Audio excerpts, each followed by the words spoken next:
And of course, right to the topic we have now as the next one about the peace process in Colombia.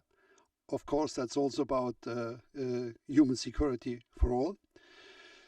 This section will be moderated by Professor Martin Leiner, who just joined us here in the studio. Martin Leiner holds a chair on systematic theology and ethics at the Friedrich Schiller University of Jena and is a primary signatory of the Jena Declaration.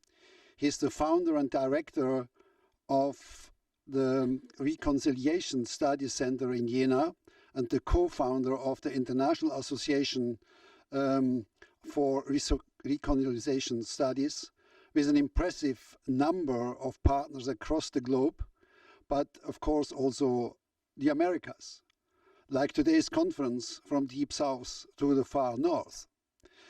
Luis Pena is a lecturer and researcher in conflict analysis and security and peace building. As such, he worked at the University of Externo of Colombia, at HEH, the Colombian National University of Medellín in Colombia, at the Flaxo in Quinto, Humboldt University in Berlin, and the University of Leipzig in Jena in Germany. He's also a founding member of the network of the critical geography rooted in Latin America. Thank you, both of you, for organizing this session, and the floor is yours. Thank you very much. Yes, thank you very much. My name is Martin Leiner, and we agreed to start very fast with one presentation because one person has to leave. And I'm glad also that we have Dr. Luis Pena with us, who also will welcome you, and I will speak later a bit. Okay, thank you. I will speak in Spanish. Okay, we have three presenters today. The first one is Professor Dr. Jose Fernando Serrano. He's director of the Master Studies of Peace Studies in the Universidad de los Andes in Bogotá. Then we have Professor Dr. Alejandro Pimienta. And we finish with Natalia. The Professor Martin Leiner will make close remarks on peace process and the relation with sustainability. I give the floor to the Professor Jose Fernando Serrano.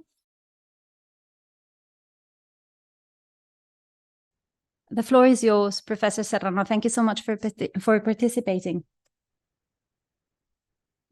Thank you very much. Good morning, good afternoon, good evening, wherever you are.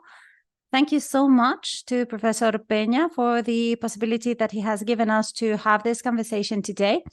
And I would like to start by saying that one of the main ideas in Jena's declaration is that of connection. That is how we say it in the first line of its principles when we say that we are part of nature every minute of every day. With this idea, we are invited to think and to live in connection. The human is not a different sphere that is connected with an external nature that is independent or separate, but rather as a recognition of unity. And that sentence has many meanings, but it is mainly an invitation to an act of humility. And I wanted to say that amongst the things that we're lacking today when facing the challenges of a climate crisis is that of the humility. And this invitation to connection and interdependence resounds very often in socio-politically affected environments such as the one in Colombia. One of the many things that wars do is prevent us from having connection with others, whether human or not. I mean, humankind and nature, both. And it isn't strange to think that reconciliation is sometimes seen as a final proof, the last evidence that conflicts have been resolved, or at least that have been managed in a pertinent way. So reconciliation is, amongst many things, when talking about conflict and peace, about enemies being able to share the same space. And if the damage has not been repaired, at least can be compensated somehow, so that the bonds that were broken can be healed, or that we can create connections that the war did not allow us to even think could take place. So reconciliation has to be, cannot be seen as the final stage, because it's problematic, because the need of changing daily and creating connections and balance and having local changes such as what the Jena Declaration proposes is subordinated to other things. And as we all know, when there are hierarchies or scales, or when we organize what comes first and what comes later, then every time something is lost. Reconciliation in the cases of conflict and peace is highly anthropocentric. Maybe due to the origins of the idea, we think that it is something that happens in between conscious beings that have the same language and that can negotiate how to compensate the damage. Up to very recently, the question with regard to reconciliation in conflict context has included topics such as the reconciliation with nature, and it has been included in these debates when we think about what building peace means. Although ironically, for a very long time, we knew about the importance of fights for nature in the causes of war. The Jena Declaration is inviting us to recognizing the wealth of cultural and regional differences as a point for balance with nature. For those of us who are in social sciences, this is very common to the interest that we have to recognize and value from the indigenous communities have been doing for a very long time to manage their conflicts, way beyond the development of languages or institutions that specialize in peace. And that is how we found in a research that we carried out during the last 3 years in the Andes University here in Colombia about the practices of reconciliation. One of the things that we have seen during our research was that in communities, we had been doing the things that we currently associate to reconciliation way beyond the existence of agreements between enemies or antagonists or the creation of policies, legal discourse, or peace agreements that we talk about it. We find it, for instance, in things such as promoting sports events or artistic events between young people from different neighborhoods, or practices in rural communities asking for forgiveness from the rivers where the bodies of assassinated people were thrown, or cooking together with other communities in order to have a gathering. And then the practices that indigenous communities have been doing for centuries, since they always pray to the environment before their activities. Jena Declaration asks us to think about sustainable changes. One of those changes could be to think about what we're sending to the future from the beginning, as many different Latin American thinkers have been offering. So if the reconciliation in the management of conflicts means creating new bonds or to heal the ones that we already have, maybe that should be the starting point of what we want after years of negotiations and legal pacts that usually are not fulfilled or enforced. Even more so if we think that that's healing of the bonds from an approach that is not so much centered in the human, but rather in living in a sustainable way and recognizing the independence that the Jena independence is inviting us to consider is more fundamental, necessary, and a vital element. Thank you very much.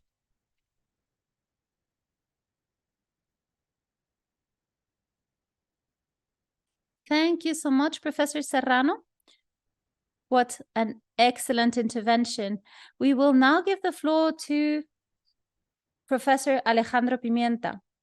Professor Alejandro Pimienta is the director of the Regional Studies Center from the University of Antioquia. He's a sociologist and a doctor in education, specializing in geographical education and citizenship training from the University of Antioquia. He's an expert in the analysis of territorial transformation in political processes and projects.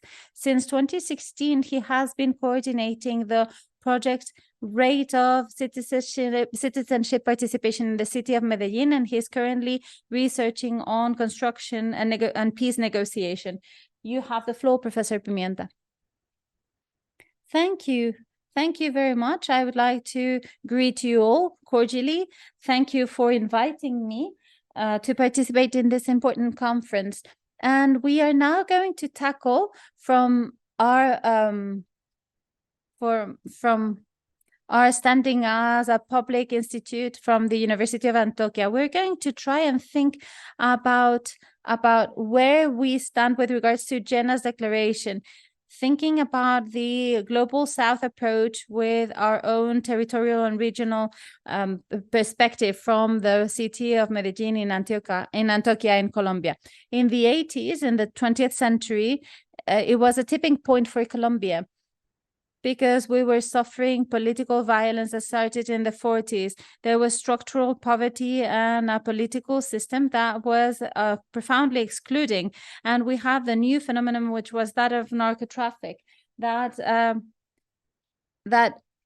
increased paramilitary activities and homicidal violence in our country. The society in Medellín, here in Colombia, since the end of the 80s, we're asking social sciences for answers to try and explain what was happening to us. And we were looking for alternatives to try and overcome that situation that seemed to be completely deep-rooted in our situation. Academicians understood that the current frameworks would not allow us to better understand the situation. So we needed to have interdisciplinary analysis that was contextualized.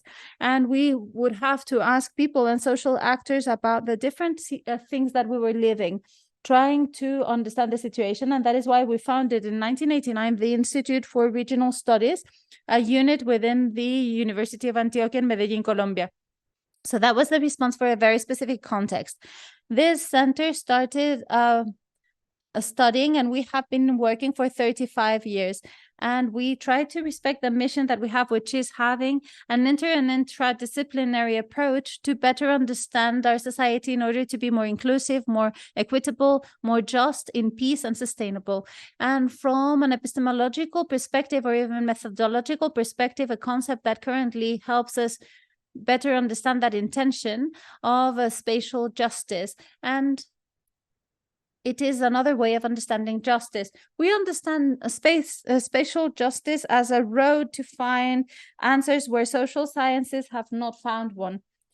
These are localized realities, and they are multi-scalable. And it's also a finality. This spatial justice is just to have better knowledge, because it allows us to better understand changes dynamized by the agents in the different places and different levels and different positions, from the governments as well as multilateral agencies and cooperation agencies, actors of the market, and actors of civil society.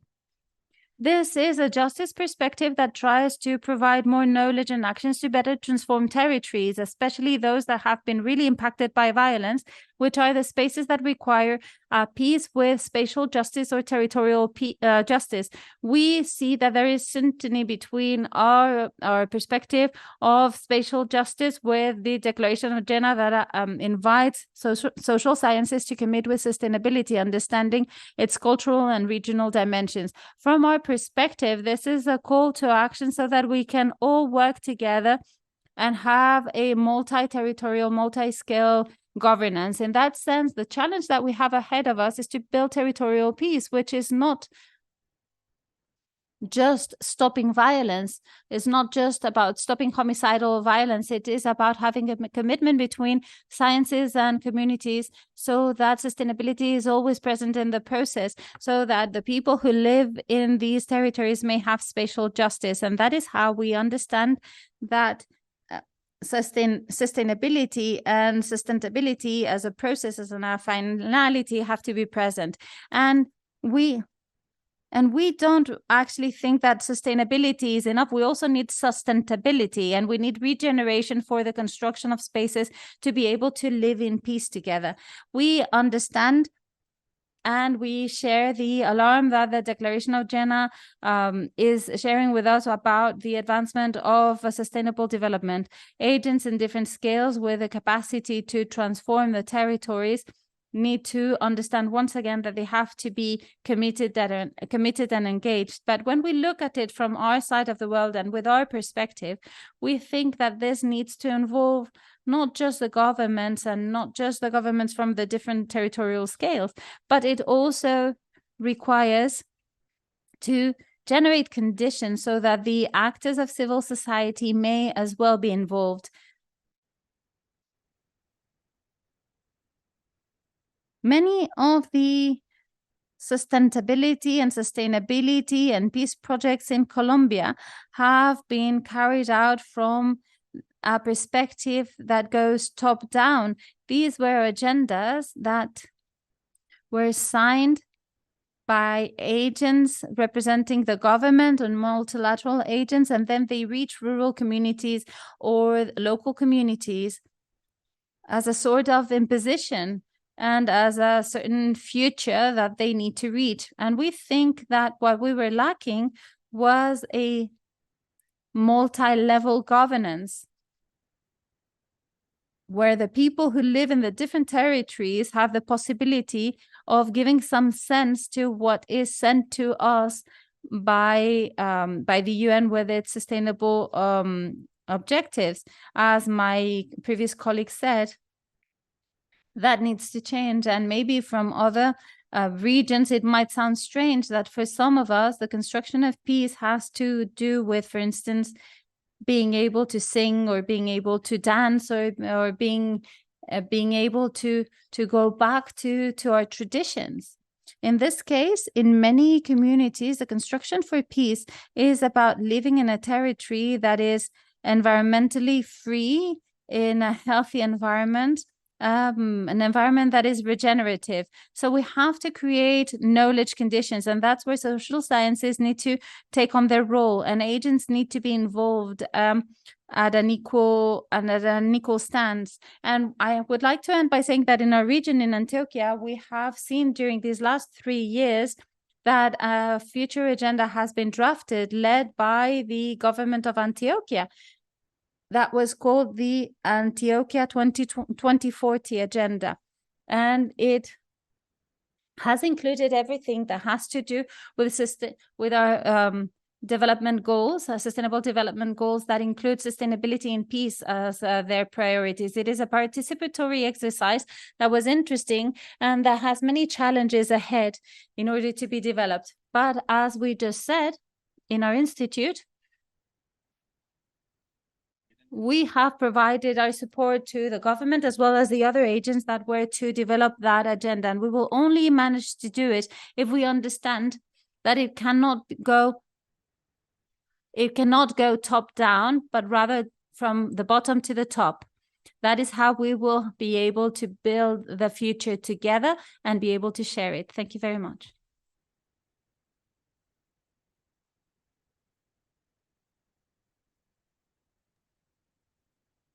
Gracias, Profesor Alejandro. Thank you so much, Professor Alejandro. Ahora vamos I would like now to Natalia Quiñones. give the floor to Natalia Quiñones. A ella. We will give her the floor. Cofundadora. She's the co-founder and director de la organización Dunna. Of the organization called Dunna. Alternativas creativas para la paz. Tienen Creative alternatives for peace. En todo el país. They have been working hard all over the country. Y reconciliación. For the construction of peace and conciliation. Natalia, la voz es tuya. Natalia, you have the floor. La pantalla en la presentación de. And I will be sharing my screen with your presentation. Thank you so much, Luis. I would like to start by thanking you for this invitation, because very often the voices of those of us who are carrying out actions on the field do not reach the academical spaces and do not reach the minds of those who actually make the political decisions at the higher level. So in that sense, we're really happy at Dunna with the Jena Declaration, and we congratulate you for this important initiative. I would like to start by telling you a bit more about Dunna. So if we could maybe go to the next slide, Luis. Dunna is a non-for-profit organization that was founded in 2010 by Maria Adelaida Lopez and by myself. And we have been dedicated to the construction of peace in the different Colombian territories. And in this slide, you can see a map with all the different territories where we have been acting, where we have been working, and the populations with which we have been working. As you can see, the populations are the ones that have been most impacted by different kinds of violence. So as you can see, we have worked with women who were victims and with survivors of armed conflict and people who are in the process of reintegrating the civil life, with children and teenagers, with innocent young people in communities that were impacted by violence, and also with juveniles in the criminal system and people living in extreme poverty, as well as defendants and victims in the Special Peace Tribunal, and also Venezuelan migrants who have been for a few years been part of our community, our Colombian community, who have had an important role in both the armed conflict as in this effort of reconciliation that we started with the peace process. Our programs all have a component that focuses on reconciliation. And if we go to the next slide, Luis, you will see that we have seen on the field what really is needed to be able to reach that objective with that abstract word called reconciliation. So the first thing that we want to talk to you about is fragmentation. During all of these 13 years that we have been working on the field, what we see most amongst affected people by violence is a deep fragmentation. And the fragmentation takes place at different levels. On the one hand, violence disconnects us, disconnects our mind from our body, from our emotions. We live in a fragmented world. We are disconnected from our bodies. We are not capable of managing emotions. And thus, we cannot really have the right behavior with ourselves and others. And we also see that our trust is broken, and there is no longer reciprocity with others. When we say that the social fabric is broken, what we actually mean is that there is a fragmentation of relationships. In Colombia, for instance, the neighbors were a way of relating with one another, a very important form of relationship for the day-to-day of the inhabitants of our country, especially in rural areas and in smaller cities. With war, these relationships were broken due to the lack of trust. We didn't know if our neighbors were informing the armed forces. And for instance, in one of the clearest ways of understanding this is what we used to do, which was just pull a chair out on the street and wait for people to walk by and have conversations. Well, that was done. People would no longer do it. So we have seen that fragmentation. And could we go back to the previous slide, please, Luis? So with regards to the territory, we have seen that there was a fragmentation with regards to our way of relating and behaving with our environment, with the earth. If we want reconciliation, we have to heal that fragmentation at all levels.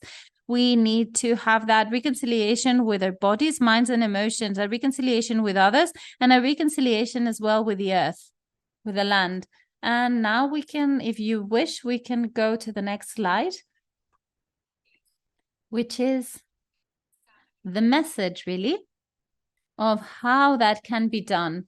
And I'm guessing that that's the most important part, which is the importance of the voices of the territory. So in the case of Dunna, what we have observed is that a combination of restorative practices, land rituals, as the ones that Professor Serrano was mentioning previously, about asking for forgiveness from the rivers and having a relationship with native seeds, and having also mind-body strategies that will unite us to the different dimensions of being, have actually been the most effective methods to have a real reconciliation and a collective healing above all. Because what we have seen in Colombia is that healing just one person from the consequences of violence does not make much sense, because war affects collectively. So that healing has to be a collective healing as well. And that is why we have to involve the territory, we have to involve the land, and we have to heal our relationship with the land. It is fundamental so that we can really have a real reconciliation, a complete reconciliation. In this picture that you're seeing here on this slide, we are showing part of that integration, this was a hearing. We had a hearing of the army at the Special Court for Peace in Colombia, where the military men recognized their responsibility in the killing of many innocent people. They said that they were members of the guerrilla and they killed them. And this process of listening to how this impacted the victims and why it happened concluded with a setup of this hearing that the participants built. They built it themselves. And as you can see, they decided to bring part of their territory, a manifestation of their territory with flowers, with food, and drawings of the territory as well, so that they could heal that part of themselves, so that they could have that healing process after hearing all of those truths for the first time to that territory that was so impacted by those facts. So basically, this is what we want to do. This is what we want to convey from Dunna. We want to explain that it is really important to listen to these voices bottom up for reconciliation to take place, because it is possible to have reconciliation if we consider not only the land, but also others and every layer of our own being. And all of these processes of restorative practices and rituals with the land and mind-body strategies have been effective, and we can initiate from then onwards a real fulfillment of target 16 of the SDGs. It needs to be a full peace for us, for our relationships, and for the land we inhabit. Thank you very much. So thank you very much, Natalia. That was a fabulous presentation. And we now have Professor Martin Leiner, who's the director of the Center of Studies for Reconciliation. He's very much engaged with different initiatives for reconciliation in the peace process in Colombia. Professor Leiner, it will be a pleasure to listen to your comments and to your ideas about the construction of peace and its sustainability. Yeah, thank you very much. So my work is academic. I'm a professor, and my goals were to bring reconciliation as a topic for disciplines in academia to research together on and to understand why reconciliation processes come into problems, or why they succeed, why they advance, or why there could also be things improved. So this is my perspective, and reconciliation is defined as a creation of trustful and positive relationships after grave incidents between people in the political field. It's, for example, after genocides or war or civil wars or dictatorships, but also with nature and also with other relationships we are living in with. And we have always to respect those relationships. Colombia has become, during the last more than 5 years, the country where the most interesting things, in my sense, for reconciliation are happening. So many initiatives, so many good ideas, so many practices we don't find anywhere else in the world, and this makes Colombia a special place and we also, as researchers, we learn from the people who are doing reconciliation work in the villages since many years with people on the ground. And this is a wonderful experience always for me to be in Colombia, to listen to presentations like the ones we had right now. And this makes really Colombia a bit the place South Africa had in the 90s as the country for reconciliation processes. And you see also that the country could change. Colombia has a very bad reputation still 10 years ago as a dangerous country, a country of violence. But slowly and through the activities of many, many people and through their commitments, this country changes. And this is very encouraging, even if there are also a lot of difficulties and a lot of setbacks to meet, but something new is here growing in this country. This is especially encouraging to listen to the colleagues in Colombia when we look in other parts of the world. We in our institution, we had also collaboration contracts with 2 universities in Gaza, for example. Both universities don't exist anymore. They have in the last week been bombed completely, and the family of one of our colleagues, very active colleagues, all died in the bombings. And we had worked with also University in Kharkiv. We had a conference when there was not yet the invasion by Russia. Also this university does not function anymore because it has been destroyed. So we live in a world where we have also to face a new return to war and violence.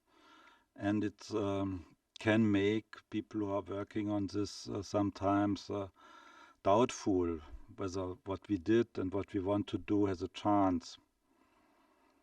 But there are these examples we hear here in Latin America, not only in Colombia, also in other countries, also in Central America, in the US, in Canada, which make us also to have courage. And there is also something else which I see changing during the last decades is that the issue of climate, environment, and development, and the issues of peace, who previously had often been more competitors for monies of public resources, they become more and more insightful in the deep interconnectedness between all those issues. And I want just to comment on one relatively recent text very briefly, which shows this. In July 2023, the UN Secretary General issued a new agenda for peace. After more than 30 years, there's a new agenda for peace, which is looking also much more into prevention of violence than previously. Previously, the UN was more repairing and interacting and intervening. Now it's much more about prevention. And they write in this agenda as one of their main goals, we want to accelerate the sustainable development goals to be developed and to be achieved. Well, we know, working on the Jena Declaration, that an acceleration, which could be understood until even before 2030 we arrive, is completely an illusion. But they want to engage in this because they realized that all the 70 goals and the issue of peace and reconciliation are interconnected. To fight poverty is very difficult in war situations. There has been studies from the World Bank, 1 year of civil war decreases the wealth of a nation by 15%. So you can see where you are arriving when you have 10 years, 20 years, and so on, in respect to what could be in a country. This is an average result. It's of course not every war is equal to other wars, and not every situation is the same. Hunger, zero hunger. When there is war, there is hunger. Health risks, maternity. Look at the hospitals bombed now. Or other points. They all are connected with the issue of peace, and the issue of peace is also connected with the development goals, because if they are achieved, peace is much easier to be achieved and to be a result of our action. So thank you very much also to be part of this group, and thank you very much for all what you are doing, and we hope that we can change the climate in all senses in the world. Thank you very much.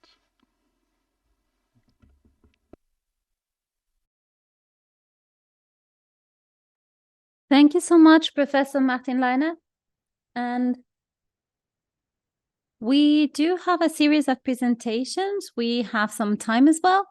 So if anyone wishes to ask questions or any additional comments, it will always be interesting to know what are your perspectives. For instance, Professor Berner, I don't know if you do have any questions, or if Andrew, Natalia, Alejandro, Natalia, if you have anything to say. I do see that, as Professor Leiner was saying, in Colombia, people are working in very interesting things that have to do with peace construction, very much in line with including peace in everything that has to do with the environment. Because Colombia is a country that is very diverse, extremely diverse. And Colombia has a condition and a position that invites us to having always in mind that what the conflict produces and what peace should provide always goes through changing not only relationships between people and groups, but also a relationship with the environment. The environment that is called in many different ways. It's not an easy path to follow, because when we talk about the environment, we can talk about it as a resource that can be exploited. We can talk about it as the indigenous people would, as a subject.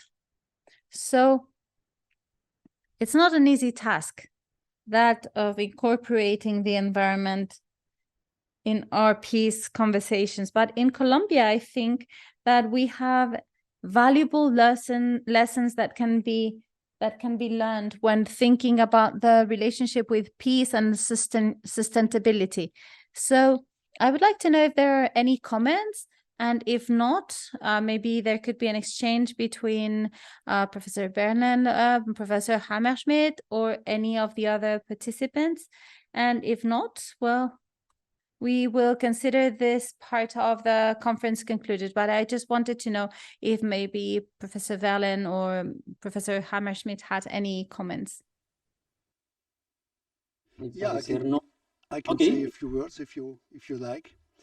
I think I'm very impressed by the way you are translating the Vienna Declaration in actions, political actions, and you are taking really all principles extremely serious and very thoughtful implementation. That, as the first speaker was saying, I think it was Professor Serrano, if I remember correctly, Yes. that is saying we are part of nature. If you take that sentence serious, it changes so much of the current sustainability policies, and also the idea that the environment should tell us how societies should be. That's a very complicated issue in my view. We have to understand how people are part of nature if we really want to develop a more sustainable way of living, integrating what all the points you are touching. Reconciliation is in fact social inclusion. It's about respect. It's about giving up all kinds of cultural imperialism and all kinds of top-down imperialism, in fact, as well. I mean, if you take everyday life serious, that everybody has the right to live according to its cultural values, as long as it's compatible with general legal rules, then we really need a more democratic form of sustainability policy.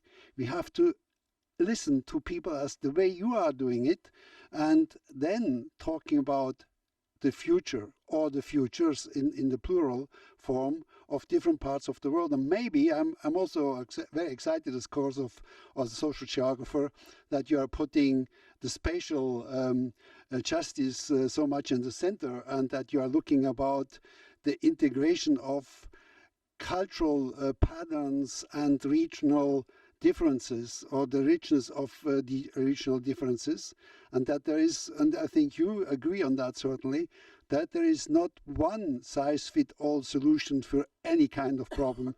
We need to have different solutions for different parts of the world, but heading for the same goal, looking for a more sustainable reality, a more global sustainability for all people, and to understand that we have responsibilities on every place of the world for people living in other places of the world. That's, I think, one of the key issues for a future of peace processes in Colombia and much beyond Colombia as well. I think you're doing a fantastic work, and I think we should deeply engage, have a close engagement together with the partners of the Vienna Declaration to strengthen your position in the political world, and you tell us how other people in other places maybe can undertake similar actions for their problems and their complications with the idea of living more sustainably. Thank you very much, all of you.